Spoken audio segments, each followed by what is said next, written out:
Happy Thursday. Welcome to So What, the Marketing Analytics and Insights live show. I am Katie, joined by Chris and John. Hey, fellas. Hello. This week, we are talking about something that's really interesting that, Chris has been working on outside of Trust Insights. Um, but it seemed like a really good opportunity just to sort of walk through what it is and how it relates to marketers in general, because it is a really interesting use case for some of the tools that we use and methodologies. So today we'll be covering how community powers public relations. So, John, have you been keeping up at all with the work that Chris has been doing for a Netflix show? Yeah, we did talk a little bit about that. This warrior nun Hmm. thing. I'd heard some insane stories about him deploying drones in urban areas. So I'm basically expecting the feds to come knocking any moment. Well, ahead of that, Chris, do you want to just start to walk us through sort of the origin story of how you got involved, and then we can sort of move into the pieces Legal that are defense later. the pieces that are more relevant in terms of like what public relations can learn from an active community, how to extract the data points for your pitch, and the case study, which is what we're talking about. Exactly. So this all started about almost 3 weeks ago now, when a friend of a friend said, "Hey, I'm with this group of folks that are trying to persuade Netflix to renew to create season 3 of this show, Warrior Nun." Mm-hmm. And the initial ask was really small, like, "Hey, we've got some Twitter data, but we're not sure how to make it a little more granular and easier to work with. Is that something that you would know how to do?" I'm like, sure, probably. So I started chatting with these folks, looking around at what they had and what they were planning on doing and what they were doing already. It was actually pretty impressive.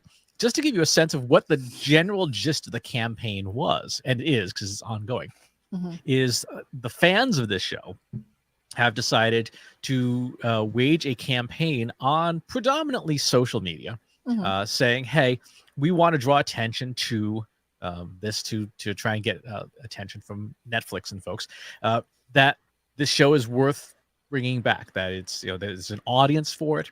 That there's a social aspect to it in terms of representation of certain minorities within society, and that it's just good entertainment." And so the campaign is essentially every day a group of folks gets together with some sort of catchphrase along with a hashtag and tweets about it, and uses that as a way to try and broaden awareness, create engagement, and ultimately, hopefully, persuade people at Netflix to do the thing, to agree to produce season 3. So when I got involved, the data that we initially had that was there was mostly just Twitter data. It was just Mm-hmm. collected Twitter data.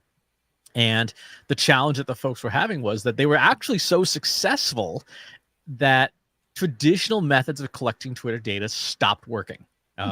When you try, one of the things that's funky about Twitter, especially now, with all the changes in management and the back-end systems, is that there are limits as to how much data you can get from Twitter itself without the super big enterprise subscription. Some of the days of these campaigns, you're talking 50, 60, 70, 80,000 tweets per hour, right?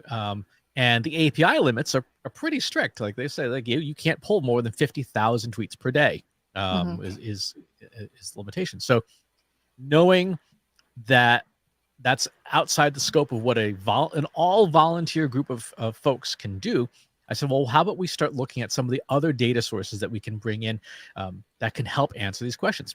The first one comes to mind, of course, is our friends and colleagues over at Talkwalker. They do have the super ultra big subscription to Twitter. So being able to put in each of these phrases and essentially extract your data counts that way was a simple way to start getting them the useful insights that they wanted. But the challenge with Talkwalker is that in its built-in interface, you can only handle so many queries at the same time.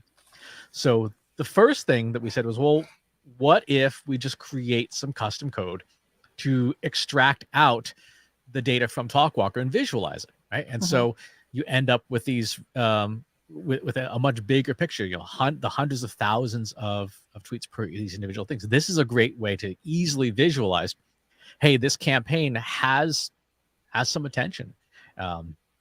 it also is a pretty straightforward way to look at the big picture, right? So from the very beginning, the cancellation was on December 13th. And so you're talking on a day-to-day basis, you're talking anywhere from 300,000 to averaging about 150,000 tweets per day of this fan base over the span of now more than a month. This is as of like 6 a.m. this morning. So today's numbers are not baked in here. But from an analytics perspective, even just having this level of visibility into your campaign helps make it easy to make decisions like, is what we're doing working? Mm-hmm. So, it's interesting because, anybody can activate a fan base. Look at all the political communities, for lack of a better term. People can activate them to say, hey, everybody needs to get on social media and start talking about this thing so that it's basically flooding timelines and you can't ignore it. This isn't nearly as extreme, but it sounds like the goal was, hey, so we're really upset that Netflix canceled this show. So let's go ahead and let people know, hopefully getting the attention of Netflix and maybe, some of the production team. So it sounds like that's where it started. That's where it started. And the production team, particularly the showrunners, and some of the even the cast and crew, picked up on it. They reshared it and stuff like that. And around the same time, there's like 3 or 4 different large groups independently operating to just support the show. The group that I'm in is a relatively small. It's about 60-ish people that have a lot of reach and a lot of influence. So there's definitely an influencer management portion of this. One of the things that they wanted to do was also, and they did this, stand up a GoFundMe to buy a billboard. Right, because in previous campaigns, like back in the day, Lucifer, Sense8, and a few other campaigns, that was something that was fairly attention-getting. So they had also stood up a campaign to do that and put up a petition over on Change.org for people to be able to sign in, which has now gotten like 110,000 signatures from all but 13 nations on the planet. There's only 13 countries where there's at least one signature. I found it especially amusing that there were 3 signatures from Vatican City. Huh. Although, so if you haven't watched the show, it's a sci-fi-esque show where, long story short, a woman takes on the, for lack of a better term, superpowers of a superhero, but it's all sort of based around this convent who's protecting, protecting the world from demons, essentially. And a lot of it takes place in Vatican City. So that makes sense that there would be some kind of a fan base there. Exactly. But it is amusing to think that at least somebody there's going, maybe this show's worth watching.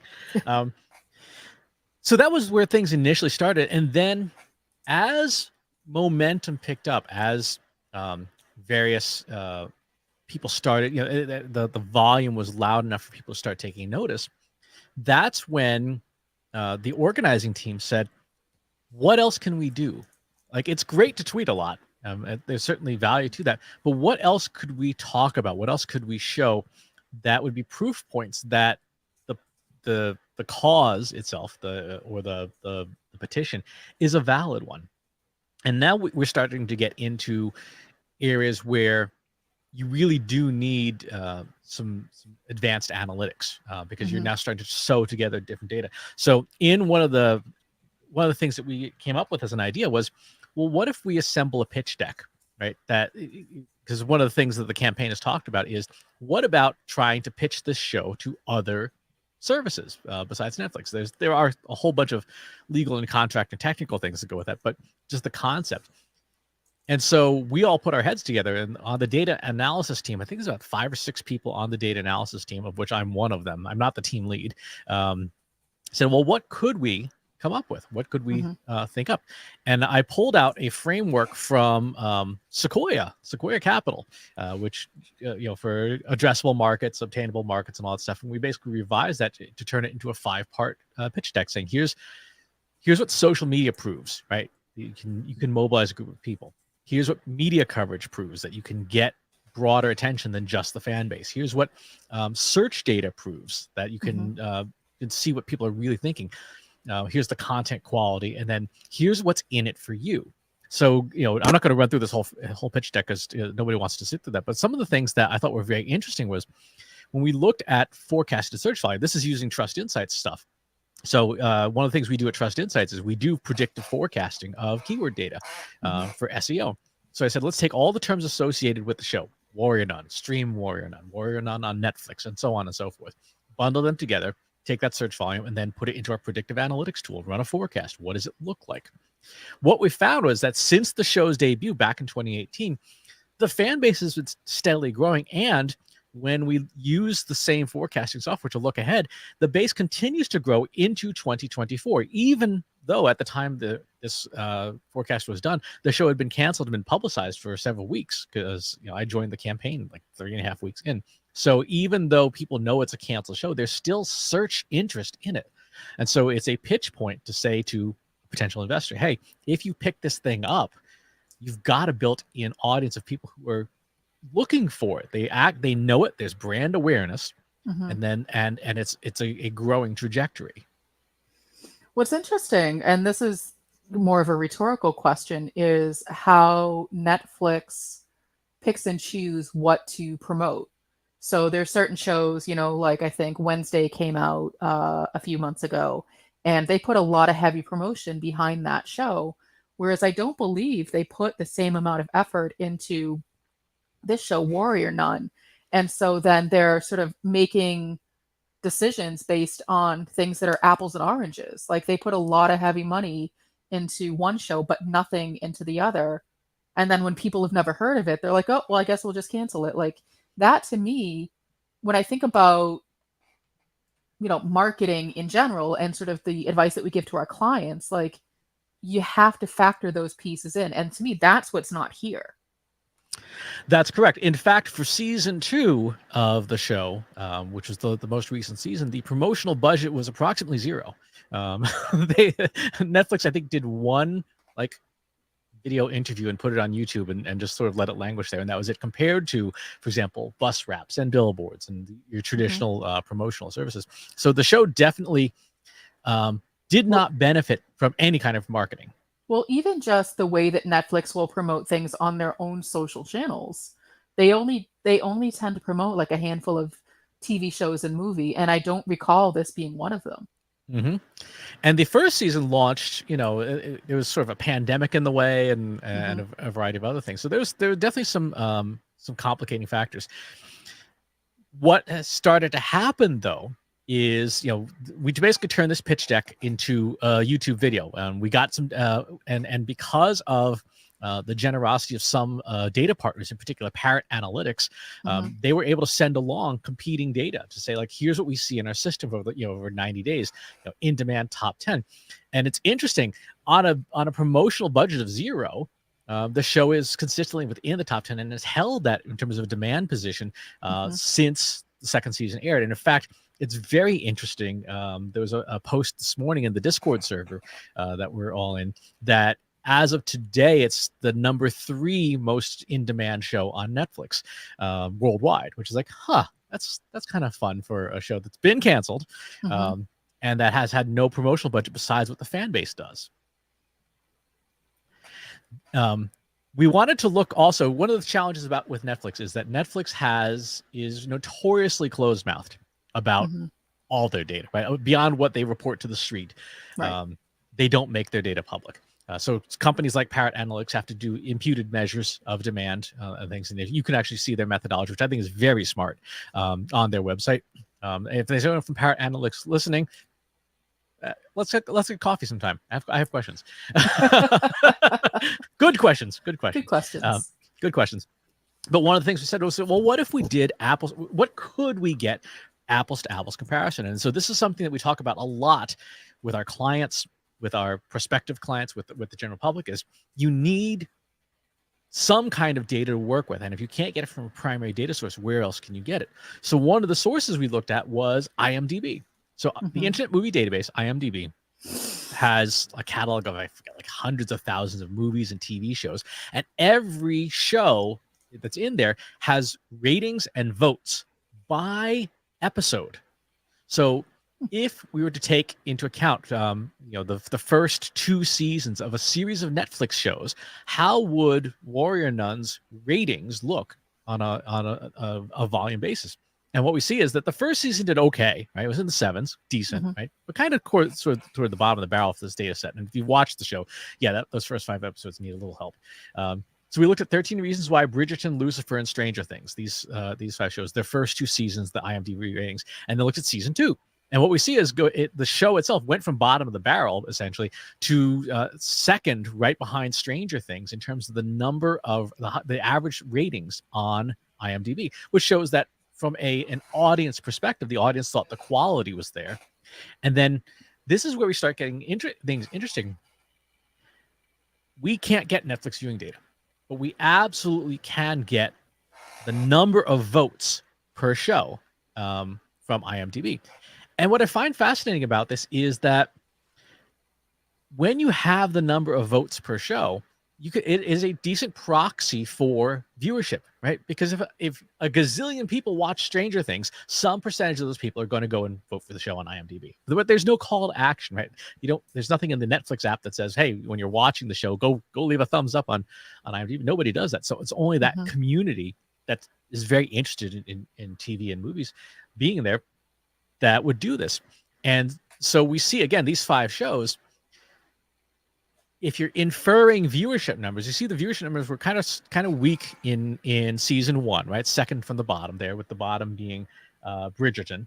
And then by the time the second season ended, the show from a viewership inferred basis is second only to Stranger Things.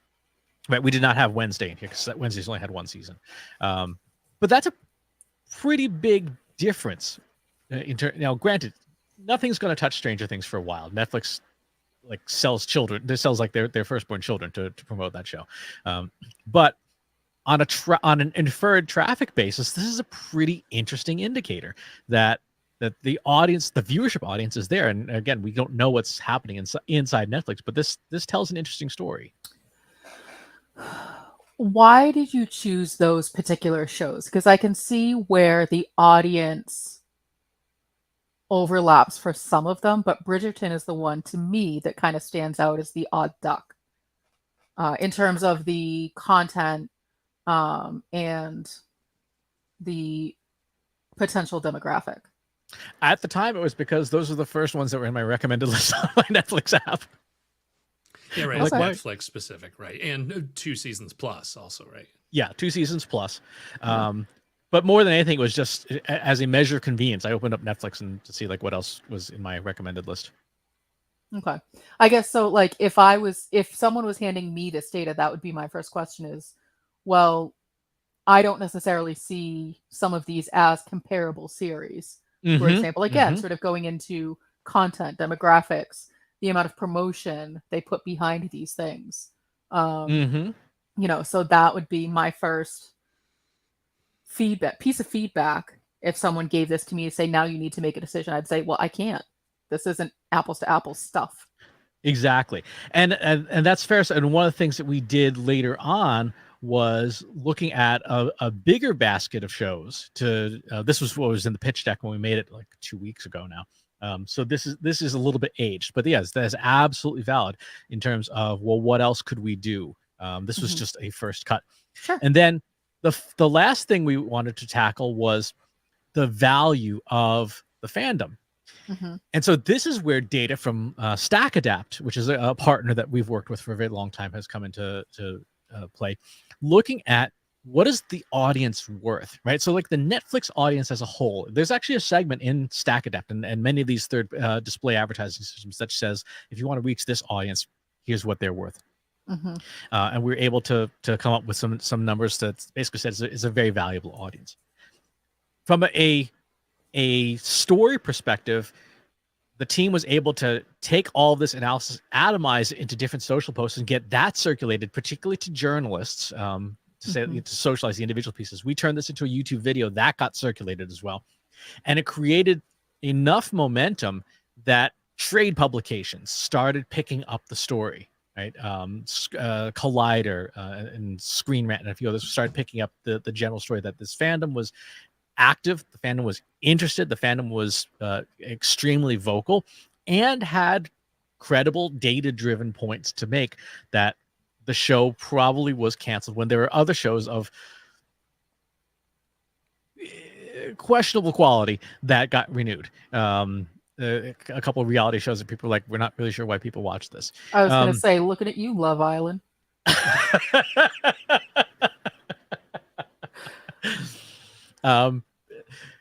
So the immediate easy wins for this were the just the reporting itself, just helping the team understand what's going on. But then one of the things that we started doing was taking the data itself and slicing it up.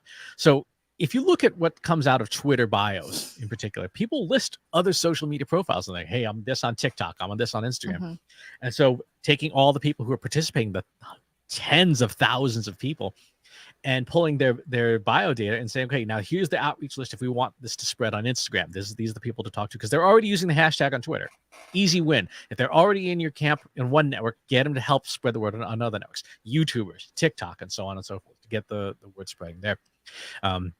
The pitch deck got around, and then this should be a surprise to absolutely no one. One of the first questions asked early on was, so what are we doing with email?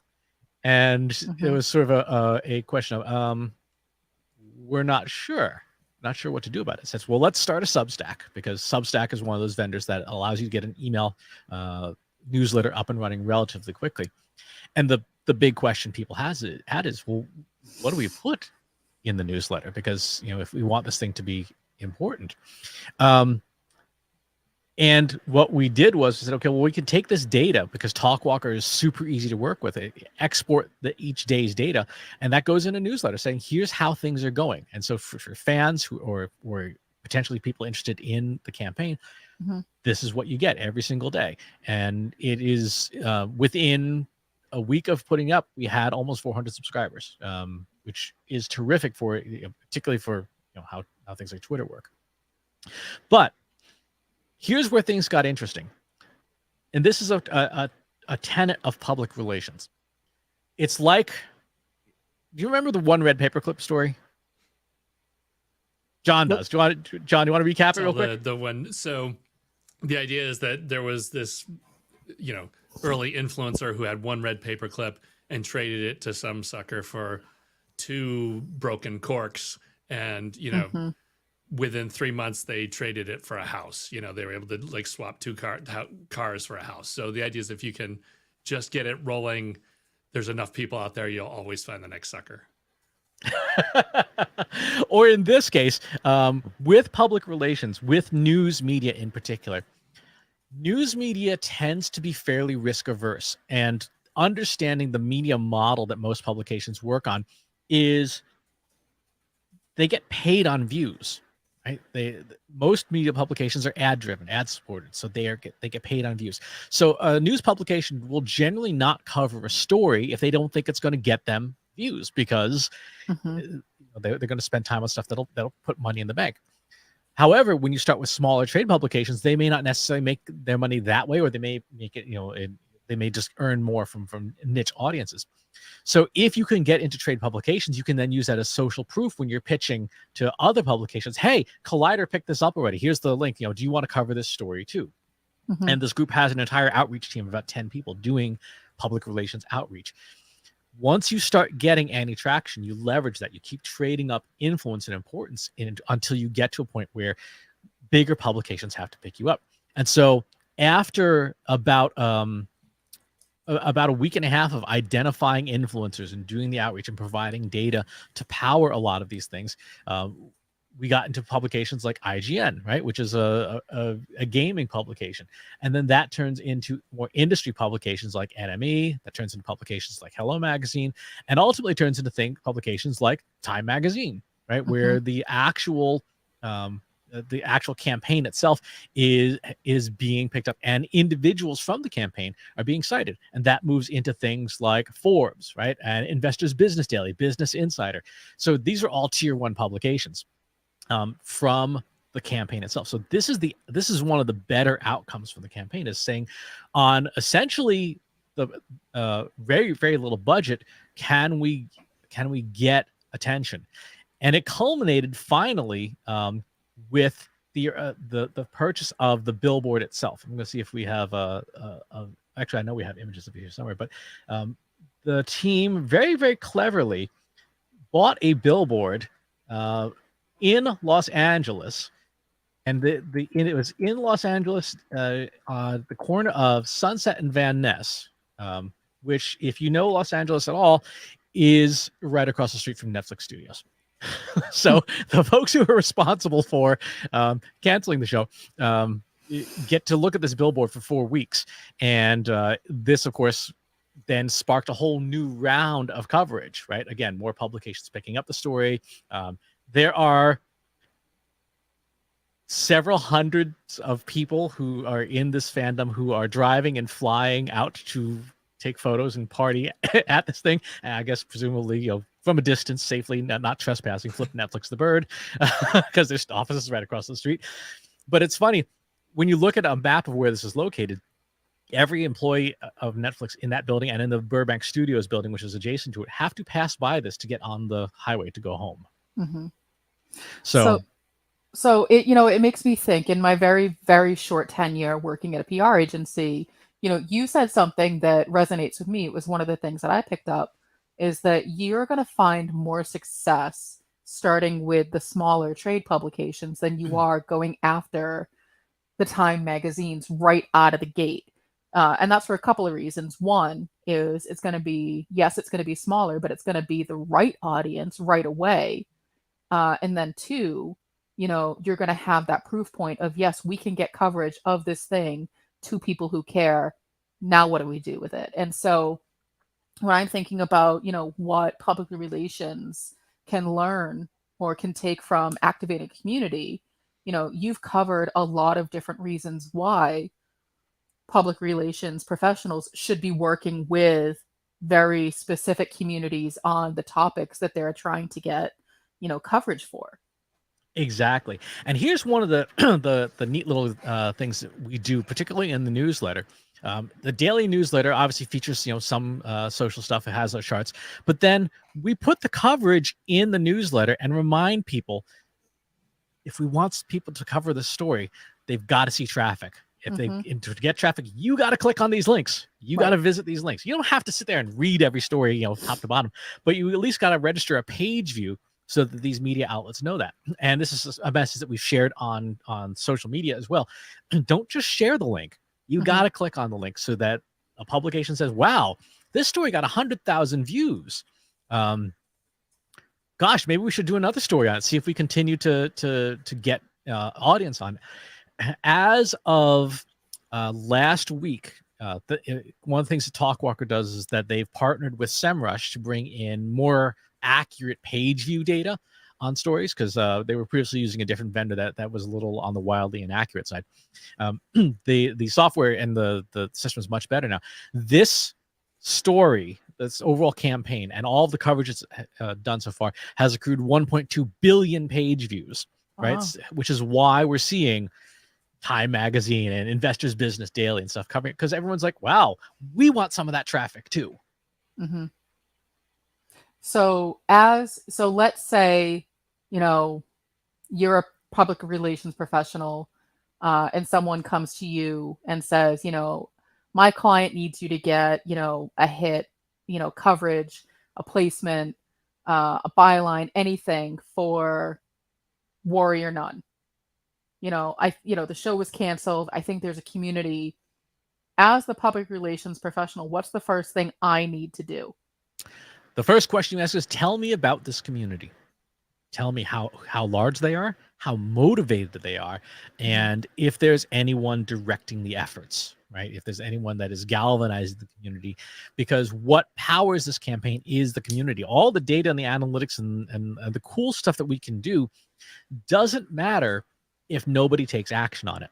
And one of the most valuable things that I've seen this community do is, particularly in the Discord server, A, folks listen to each other, which is nice, and B, people take action on the data. When I hand over a list of influencers, the outreach team goes and does the thing. I mean, you and I, Katie, we've talked to clients where we'll provide them actionable data and it just sits in a binder and never goes anywhere. This group of folks says, okay, what does this data do? What do you want us to do?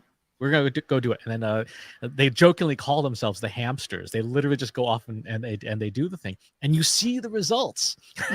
You see the results because people are taking action on the data. So if you're a public relations person, you first say, okay, is there a community? Mm-hmm. And if there isn't, you need to build one, because one of the challenges I think that a lot of public relations folks run into and maybe don't even fully understand themselves is, if you don't have that community, you can't do anything, right? If it's just the company saying, hey, we're going to hand you a pile of money, make news. News needs to have an audience. And in order for it to have an audience, you need to get people involved. And if there's no community, you're in trouble. When we look at, for example, at the Analytics for Marketers Slack community that we run, there's got over 3,000 people in it. Now, are all 3,000 people active all the time? No. But when we ask people to do stuff, we get a decent number of people to do something. And so this community provides support. In this case, the Save Warrior Nun campaign has a community of tens of thousands of people. So as a PR person, I'd be like, this is awesome. It's an orchestra of 50,000 people. What can I do with an orchestra of 50,000 people? That is the first question. And the second question is, what's the story? Right? Mm-hmm. What is the story? Because getting a show to getting a network to pick up a show in and of itself, that's not really a story, right?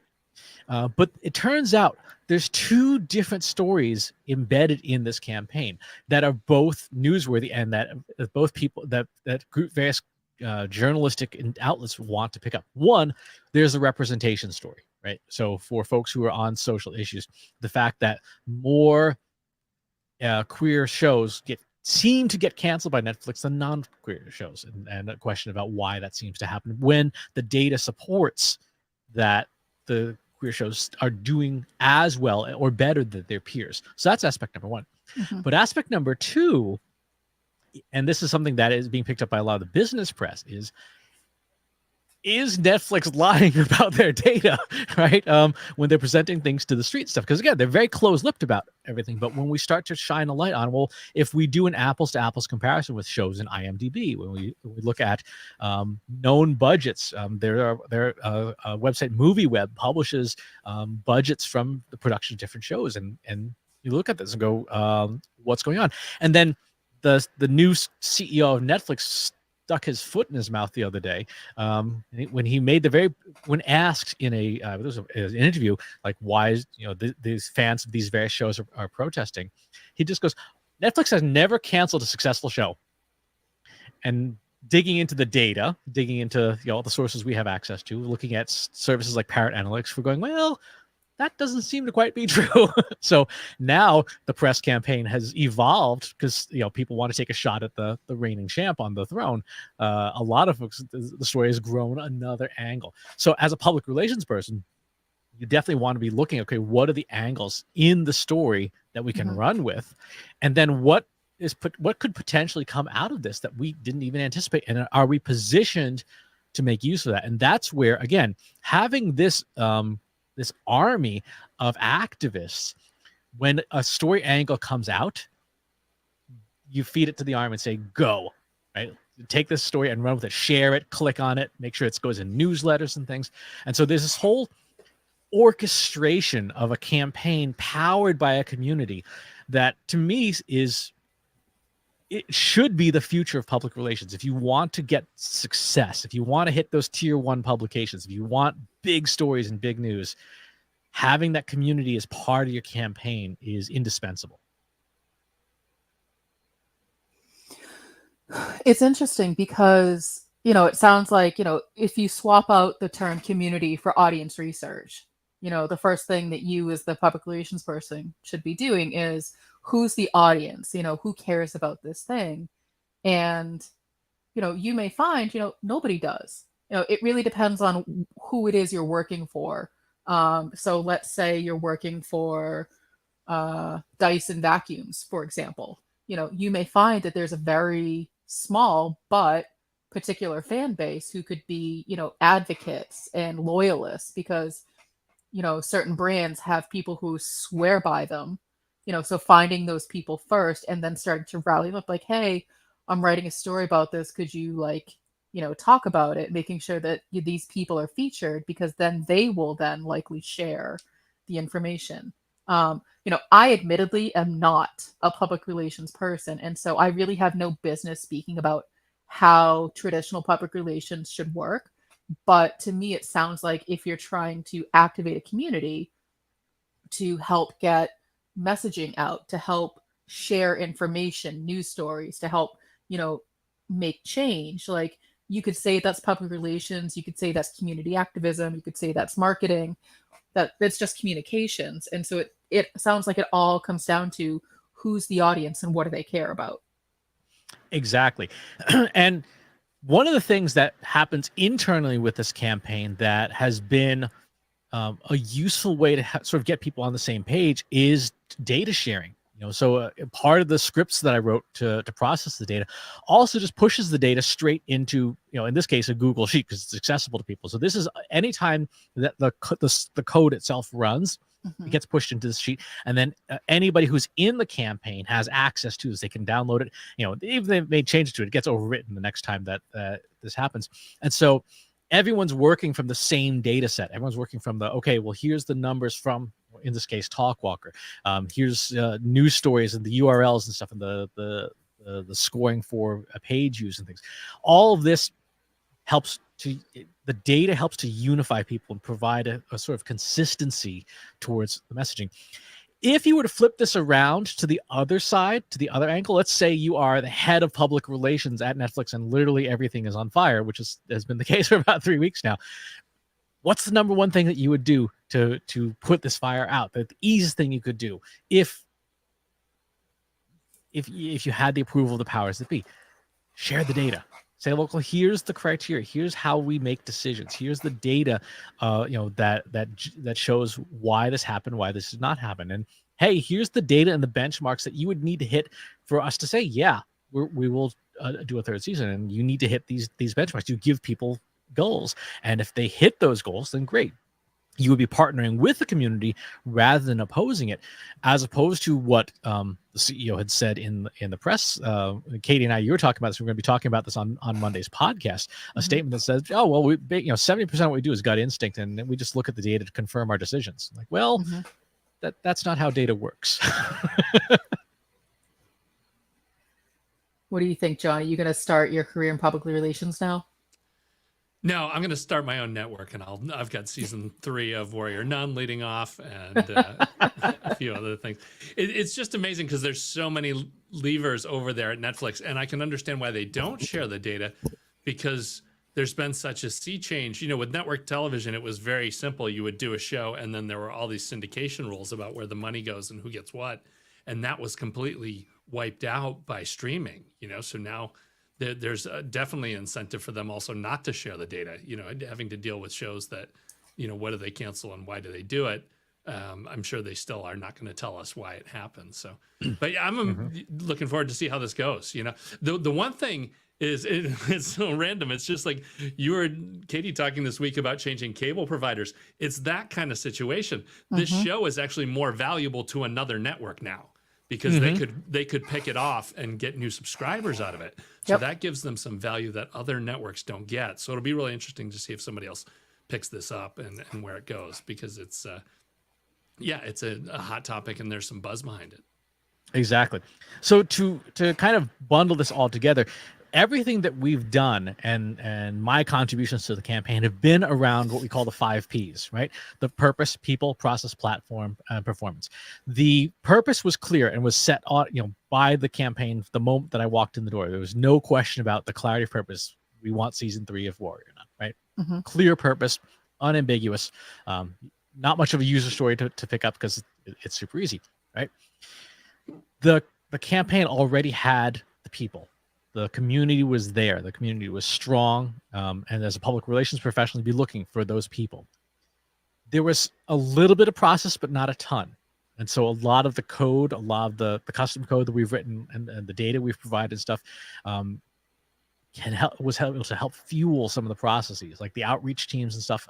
They definitely have tons of data to work with. They have processes in place for doing outreach, for doing gift baskets, for putting up billboards and things like that.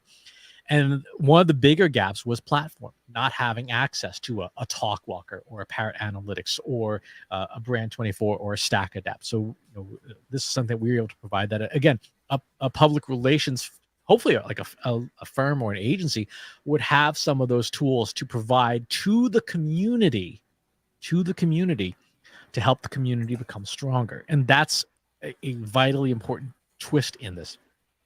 And PR firms are used to operating in a bubble. They just do their thing. They talk to the client. If there's a community involved, your best bet is not to worry so much about the journalists up front, but strengthen the community. Give the community the raw data. You can see the raw data on here. Here's the data. Here's the information. Here's the stuff that the community can then run with and figure out how to tell the stories that they want to tell. So it frees the community to tell more stories. And then, of course, we have the performance measures, which is things like tier 1 coverage in the case of public relations. And whatever happens with the show, we have seen people from other franchises pitching in as well and stuff. One of the recurring cast members from Lucifer was sharing the campaign and stuff. So there's a lot of good milestones along the way. But the 5P framework is what a PR person should be looking at to say, okay, do we have the pieces necessary for a successful campaign? And if you don't have all 5 pieces, your campaign's not going to do well. Mm-hmm. I think that makes sense. I mean, it comes down to doing all of your research ahead of time so that you know what you're working with and what you can expect. That's really the bottom line. Exactly. And for working with communities in PR, you need to have people who are skilled at that. Most PR people are skilled at working with the client, right? The person who signs the checks, the head of comms, whatever, and they're used to just talking to suits, right? When you're working with the community, especially in B2C, B2B too, but B2C especially, you got to have people who are skilled at working with rowdy groups of folks that will get things done, that are passionate, are engaged, but you got to know how to talk to them. You got to know how to integrate with them. And you cannot tell them what to do because they don't work for you. Well, and I feel like we covered this on a different episode, but you can't just drop into any old community, especially the private communities, and start making demands of them and start asking for things that you need. It's just not the culture of, these private communities like a Slack or a Discord or, a Mastodon or even Reddit, which is public. There's certain cultures, cultural rules and guidelines that you as the outsider have to abide by. So even if you are identifying a community, you may not be able to get access to that community because you are seen as an outsider. I can't just drop into, even though I've watched the show, I can't just drop into the Warrior Nun community and say, hey, I'm here. Like, let's start doing things. They'd be like, who are you? Exactly. Slow your roll. Yeah. But no, I think for public relations, part of what that industry has to get their heads around is community management and community relations. It's ironic because it's literally in the name, public relations, how you relate to the public. But very often, a lot of folks in that industry are more used to media relations as opposed to the general public. And yet, what we've seen with this campaign is that when you involve the public, you can get some pretty spectacular results. Have you seen the show, John? I have not. No. So this is, my TV viewing is greatly limited. So I have to be a little more picky. I'm nearly done with season 3 of Stranger Things, actually. So I've gone to the top of the list. There you go. It sounds like you need to add this one to your list as well. Definitely. Not for children, very gory. Yeah. That is the other thing. It makes it a little more challenging if it's not kid friendly. And this is another one too, a comic book crossover too. We just see this over and over again. It's this kind of content. They're proven stories. They fly. There's no reason not to be doing them. Exactly. All right. Well, I feel ready to take on a community. Not really. That'd be a bad idea. It certainly would be interesting, but I think again, there's a lot of lessons in here for public relations, for marketers on how do you work with a passionate community to achieve your campaign goals. And I think if folks take the time to learn how, they will be dramatically more successful, particularly on very small budgets than the way public relations has been going the last 5 or 6 years. PR has not adapted fast enough to the way communities operate now. And if you're good at it, success is within your reach. So, Mhm. any final parting words before we close out? Save Warrior None. That's it. There you go. All right, folks. Take care. We'll talk to you next time. Thanks for watching today. Be sure to subscribe to our show wherever you're watching it. For more resources and to learn more, check out the Trust Insights podcast at trustinsights.ai/TI podcast and a weekly email newsletter at trustinsights.ai/newsletter. Got questions about what you saw in today's episode? Join our free Analytics for Marketers Slack group at trustinsights.ai/analytics for marketers. See you next time.